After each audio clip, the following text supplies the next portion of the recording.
ఇంతవరకు మనం చేసామండి. So now here go to SAP screen. మీరు ప్రాజెక్ట్ ప్లేస్లో ఎప్పుడు కూడా డెవలప్మెంట్ సర్వర్ ఓపెన్ చేస్తారు. అదే 3-4 సర్వర్స్లో క్లయింట్ చేయాలనుకున్నప్పుడు project manager basis consultant 4 structure of architecture కావాలనుకున్నప్పుడు శాండ్ బాక్స్లో చేస్తారు. మనకి 3 సర్వర్సే ఉన్నాయి శాంసంగ్. సో నేను 3 సర్వర్స్లో ఫస్ట్ ఎప్పుడు కూడా కన్ఫిగరేషను డెవలప్మెంట్ సర్వర్లో చేయాలి మనం. సో మీకు ఇచ్చిన యూజర్ ఐడి పాస్వర్డ్ మీరు ఎంటర్ చేసుకుంటారు. ఇది ఈజీ యాక్సెస్. అంటే ఎండ్ యూజర్ ఇక్కడ కన్ఫిగరేషన్ చేయడండి. ఓన్లీ మనం చేసిన కన్ఫిగరేషన్ అంతా పోస్టింగ్స్ ఇక్కడ చేసుకుంటాడు. మన కన్ఫిగరేషన్ చేసిన పోస్టింగ్స్ ఇక్కడ చేయడం వల్ల కొన్ని ఎర్రర్స్ వస్తూ ఉంటాయి. దాన్నే సపోర్ట్ అంటారండి. సో మనం లాస్ట్లో మాట్లాడతాం. SPRO, SAP project real time or run time objects enter. స్లోగానే చెప్తానండి. ఇంకా అనదర్ 2-3 క్లాసెస్ మీకు అర్థం అవ్వాలి. భయం ఉండకూడదు. ఎస్ఏపి అంటే ఈజీ అనే ఫీలింగ్ రావాలి మీకు. IMG implementation guide. సో మనకి ట్రాన్సాక్షన్ కోడ్స్ అనేది మ్యాండేటరీ కాదండి. ట్రాన్సాక్షన్ కోడ్స్ 1000 ట్రాన్సాక్షన్ కోడ్ నాకు ఒక 20-30 కూడా రావండి. ఎస్ఐపి ఎఫ్ఐసిలో 40-50 ఉంటాయి. ఇన్ని సంవత్సరాల ఎక్స్పీరియన్స్ వచ్చాయి. మీరు గుర్తుంచుకోవాల్సిన అవసరం లేదు. మ్యాండేటరీ అని చెప్తారు, అది రాంగ్ అండి. అది అసలు transaction code nothing but zero. ఎందుకంటే సిస్టంలో ఉంటుంది ఇన్ఫినిట్ ఆఫ్ ట్రాన్సాక్షన్ కోడ్స్ అవసరం. అందుకే ఈ విధానాన్ని ప్రాబ్లము ఇలాగా కన్ఫ్యూజ్ కాకూడదని స్టూడెంట్స్ ఎక్సెల్ షీట్లో ట్రాన్సాక్షన్ కోడ్ కూడా మెయింటైన్ చేస్తున్నాను. ఒక సపోర్ట్కి వెళ్ళినప్పుడు దాన్ని గుర్తుంచుకోవాలండి. మనం ఎక్సెల్ షీట్లో పెట్టుకుంటాం, డెస్క్టాప్ మీద ఉంటుంది. మీ దగ్గరికి వచ్చి ప్రాజెక్ట్ మేనేజర్ మీ స్క్రీన్ రోజు చూడండి. ఒక ట్రాన్సాక్షన్ కోడ్ కావాలి, పర్టికులర్ సినారియో ఎంటర్ చేస్తారు. ఎక్సెల్ షీట్లో ఉంటుంది, నేను ఇచ్చిన ఎక్సెల్ షీట్లో. ఎందుకు గుర్తుంచుకోవాలి? టేబుల్స్ కూడా అంతేనండి. మహా అయితే ఎస్ఐపి కన్సల్టెంట్కి ఒక 20-30 ట్రాన్సాక్షన్ కూడా మైండ్లో ఉంటాయి. వచ్చేస్తుంది ఎక్స్పీరియన్స్ వచ్చి కొద్ది. ఒక టేబుల్స్ ఒక 10-15 టేబుల్స్. ఇప్పుడు అన్నీ గుర్తుంచుకోవాలని ఎవరు గుర్తుంచుకోరండి, అవసరమే లేదు. అంత మనమైనా మగప్ అండి, స్టూడెంట్సా? కాదు. సో మనం ఇప్పుడు ఫైనాన్షియల్ ఇయర్కి వెళ్తున్నాం అండి. Fiscal year, financial accounting, global settings చాలా చేంజెస్ వచ్చినాయండి. ఇక్కడ S4 HANAకి ఈసీసీకి S4 HANAకి ఒక చేంజ్ వచ్చిందండి. స్క్రీన్ లెవెల్లో చూపెడుతున్నాను. ఇక్కడ ఎబాప్ ప్లాట్ఫామ్ అని వచ్చిందండి. అందరూ తెలుసుకోవాలి, ఇది ఈసీసీలో ఉండదండి, గుర్తుంచుకోండి. ఎబాప్ ప్లాట్ఫామ్ అని 2021 వెర్షన్స్ వచ్చింది.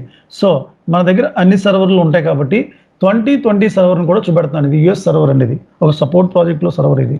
సో ఓపెన్ చేస్తున్నానండి. ఫుల్లీ యాక్టివేటెడ్ వెర్షన్ ఇది యూఎస్ క్లయింట్లో. సో నేను ఎంటర్ చేస్తున్నాను బెస్ట్ అని.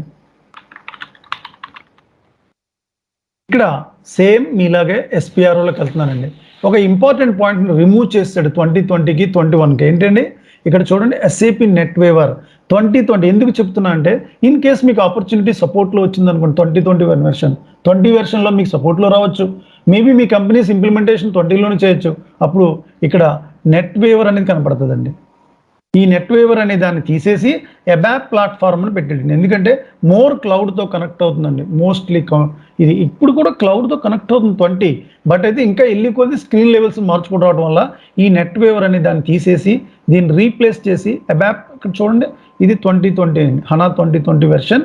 ఇది లేటెస్ట్ వెర్షన్ అండి 21. ఈ 2021లో చూడండి ఇక్కడ ఎబాప్ ప్లాట్ఫామ్. ఆ నెట్ వేవర్ అనే దాన్ని రీప్లేస్ చేసి ఎబాప్ ప్లాట్ఫామ్ అనేది మెన్షన్ చేశాడు. సో అంతకన్నా మీరు ఇక్కడ 20 గురించి తెలుసుకోవాల్సిన అవసరం లేదు. So I'm going to close the screen 20 version. ఓకేనా? నెక్స్ట్ వచ్చి ఇది ఈసీసీలో రెండిట్లో కూడా ఉంది కదండి. ఈసీసీలో అసలు ఉండదు. ఎబాప్ ప్లాట్ఫామ్ అనేది నెట్ వేవర్ అని ఉంటుంది తప్ప ఎబాప్ ప్లాట్ఫామ్ ఉండదండి. రెండు వచ్చి S4 HANA సర్వర్లోని ఈసీసీ సర్వర్లో లేని పాయింట్స్ ఏంటి? Conversion of accounting of S4 HANA ఇది ఈసీసీలో ఉండదండి, సర్వర్లో. S4 HANA సిస్టంలోనే ఉంటుందండి. Conversion of S4 HANA system మీకు ఇంకా కన్ఫ్యూజ్ లేకుండా ఉండాలంటే one time just open to the ECC server.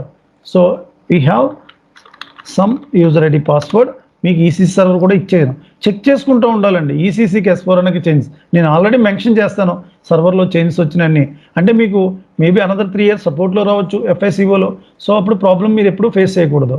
So చూడండి, ఇక్కడ conversion of S4 HANA migration activities కానీ ఏది ఎబాప్ ప్లాట్ఫామ్ కానీ ఏమి ఉండవండి. ఇక్కడ చూడండి, కన్వర్షన్ ఆఫ్ ఇక్కడ ఓన్లీ నెట్ వేవర్ ఉంటుంది. కన్వర్షన్ ఆఫ్ S4 HANA అనేది ఓన్లీ S4 HANA సర్వర్లోనే ఇంట్రడ్యూస్ చేశారు. సో అంతవరకే తెలుసుకోవాలి కాబట్టి ఈసీసీ నేను క్లోజ్ చేసేస్తున్నాను. అదొక పాయింట్ ఈసీసీలో ఉండదండి. సో నౌ మనం ఇక్కడికి వెళ్తున్నాం చూడండి, ఫైనాన్షియల్ అకౌంటింగ్లోకి వెళ్తున్నాం.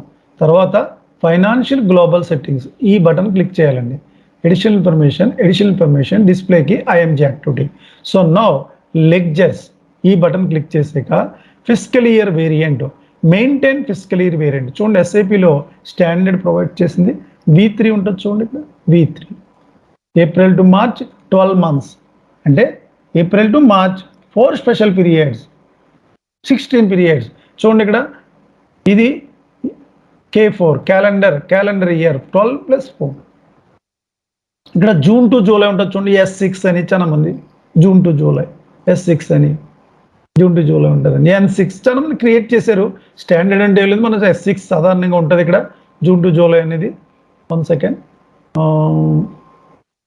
జూన్ టు జూలై V6 అని కొంతమంది క్రియేట్ చేశారు సో మీరు S6 అనేది ఉంటే జూన్ టు జూలై అనేది ఉంటుంది దాన్ని కాపీ చేసుకోవచ్చు మిడిల్ ఈస్ట్ కంట్రీస్లో ఓన్లీ 2% ప్రాజెక్ట్స్ అన్ని US క్లయింట్స్ ఇండియన్ క్లయింట్స్ ఉంటాయి మీకు యూరోప్ అన్ని కూడా V3 కానీ K4 కానీ K4 అంటే Indian US clients Europe London Australia Singapore Malaysia Asia Pacific అన్ని క్లయింట్స్లో K4 వాడతారు ఇండియాలో అయితే V3 ఇది స్టాండర్డ్ ఇక్కడ పీరియడ్స్ కూడా సెట్ చేశారండి ఇక్కడ పీరియడ్స్ సెలెక్ట్ చేసుకోండి ఇక్కడ పీరియడ్స్ అన్ని సెలెక్ట్ ఇది డిఫాల్ట్ స్టాండర్డ్ సెట్టింగ్స్ ఎస్ఏపిలో కన్ఫిగరేషన్ గురించి చెప్పాను మీకు 70% customisation 20% standard copying things next 10% copying things అంటే ఒక స్టాండర్డ్ థింగ్ని కాపీ చేసుకుని మనం ఇప్పుడు మీరు V3నే యూజ్ చేసుకోవాల్సిన అవసరం లేదు సెలెక్ట్ చేసుకుని కాపీ చేసుకోవచ్చండి కాపీ చేసుకుని మీ క్లయింట్ నేమ్ ఇచ్చుకుని సేవ్ చేసుకోవచ్చు TRN జనరేట్ అవుద్ది అలా కాకుండా మనం ఓన్లీ V3ని కూడా V3నే యూజ్ చేసుకోవచ్చు 90%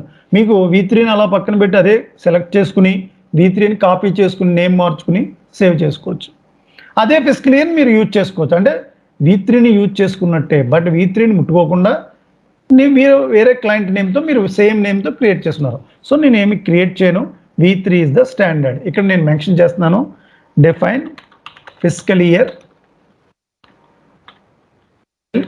స్టాండర్డ్ ఇండియన్ ప్రాజెక్ట్స్ అని ఎందుకంటే యూఎస్లో కూడా మీకు అన్ని క్లయింట్స్ యూఎస్ ఉంటాయి కాబట్టి నేను ఇక్కడ ఇండియా అంటే V3 US and many more countries అంటే అన్ని కంట్రీస్ అబ్రాడ్లో అన్నీ కూడా ఇక్కడ వస్తాయి ఇవన్నీ కూడా K4 ఇక్కడ ట్రాన్సాక్షన్ కోడ్ వచ్చి డిఫాల్ట్గా ఉంటుంది కాబట్టి కంపల్సరీ మెయింటైన్ చేయాలి ఇక్కడ OB29 గుర్తుంచుకోవాలి ఎందుకంటే ఈ మంత్ ఎండ్ ప్రాసెస్ అంతా దీంతోనే జరుగుతుంది OB29 చాలా ఇంపార్టెంట్ స్క్రీన్ అండి OB29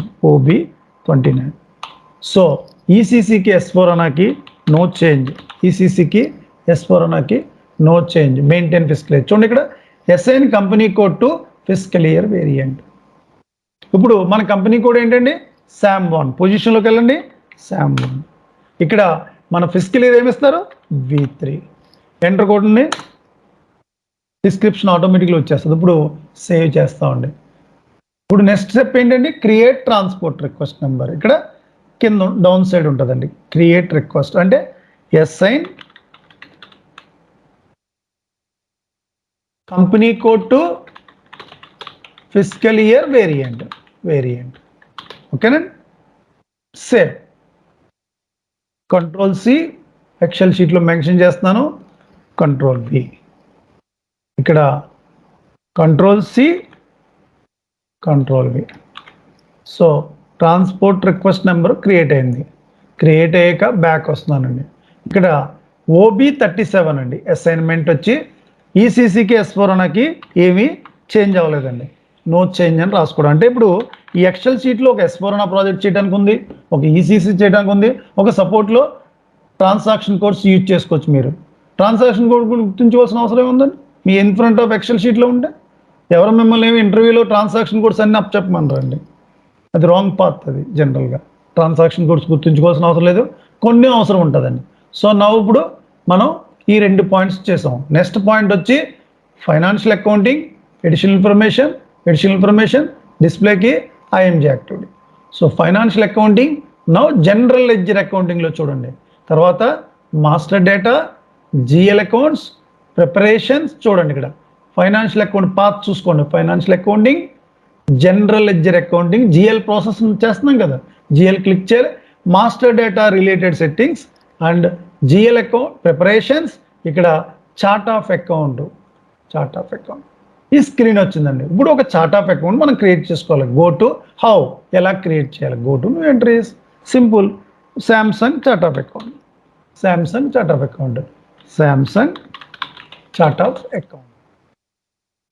లాంగ్వేజ్ వచ్చి ఇంగ్లీష్ మరి జర్మన్ కంపెనీస్లో ప్రాజెక్ట్స్ కొన్ని లాంగ్వేజ్ జర్మన్తో చేస్తారు కాబట్టి జర్మన్ సెలెక్ట్ చేసుకోవాలి. ఇక్కడ మనం ఇంగ్లీష్ ఎప్పుడు కూడా. లెంగ్త్ అంటే ఏంటండి, ఒక జిఎల్ అకౌంట్ లెంగ్త్ ఎప్పుడు కూడా 00 అంటే 10 డిజిట్స్ మ్యాక్సిమం అండి. ఇక్కడ గ్రూప్ చార్ట్ ఆఫ్ అకౌంట్ అనేది కన్సాలిడేషన్లో తప్పది అవసరం లేదు. బ్లాక్ ఏమి మనం చేస్తుంది యూజ్ చేసుకోవడం కోసం. ఈ లెంగ్త్ అని 00 అంటే ఏంటంటే 00 సేవ్ చేసిన ఆటోమేటిక్లీ టేబుల్ లెవెల్లో సేవ్ అయిపోద్ది. ఇక్కడ ఒకసారి కనపడదండి, ఎంటీగానే ఉంటుంది. లెంగ్త్ అంటే ఏంటి, మన జిఎల్ అకౌంట్ నెంబర్ ఎంత అంటే 10 డిజిట్స్ మ్యాక్సిమం అండి. ఎస్ఏపీ అలౌ చేస్తుంది. అంటే ఇప్పుడు నేను 4 డిజిట్స్ తీసుకున్నాను, అసెట్స్ 1000 to 1009 అన్నాను, అలాంటిది 10 డిజిట్స్ వరకు తీసుకోవచ్చు. అంటే 10 lakhs to 10 lakhs to 20 lakhs, 20 lakhs to 30 lakhs, 30 lakhs to అలా ఎంతైనా 10 డిజిట్స్ సిరీస్ తీసుకోవచ్చు ఇప్పుడు. So save. So next create transport. Daily రొటీన్గా చేసేది ప్రతిదానికి ఒక ట్రాన్స్పోర్ట్ రిక్వెస్ట్ నెంబర్. బట్ 70% కేసెస్కి వెళ్ళాక ఒక 4 పాయింట్స్ని కూడా ఒకే ట్రాన్స్పోర్ట్ రిక్వెస్ట్ నెంబర్లో సేవ్ చేసుకోవచ్చు. ఎయిదర్ ప్రాజెక్ట్ ఇలాగైనా చేస్తారు, ఆ వేలో కూడా చేయొచ్చు. 90% ప్రాజెక్ట్స్ అన్ని ప్రతి కన్ఫిగరేషన్ పాయింట్కి ఒక ట్రాన్స్పోర్ట్ రిక్వెస్ట్ నెంబర్ చేయటం ఒక entity. Second entity based on the project manager, based on the client, based on the basis consultant. ఒక జిఎల్ ప్రాసెస్ ఉందనుకోండి, కంపెనీ కోడ్ ఎన్నిట్లో ఒక దాంట్లో పొడిసాయి. అది ఎలాగనేది నేను 70% స్టేజ్లో చెప్తాను. అది వే ఉంది, ఇది ఉంది. బట్ అందరూ కూడా ఇదే ఫాలో అవ్వండి. ప్రాజెక్ట్స్ అన్నీ ఇలాగే ఉంటాయి. బట్ ఆప్షన్ ఎప్పుడు కూడా ఒకటి వేరేది కూడా ఉంటుంది. అది కూడా మనం తెలుసుకుని వెళ్ళాలి. ఒకటే నేర్చుకుని ఎప్పుడు కూడా గ్లోబల్గా నేర్చుకోవాలి ఎస్ఏపీ అనేది.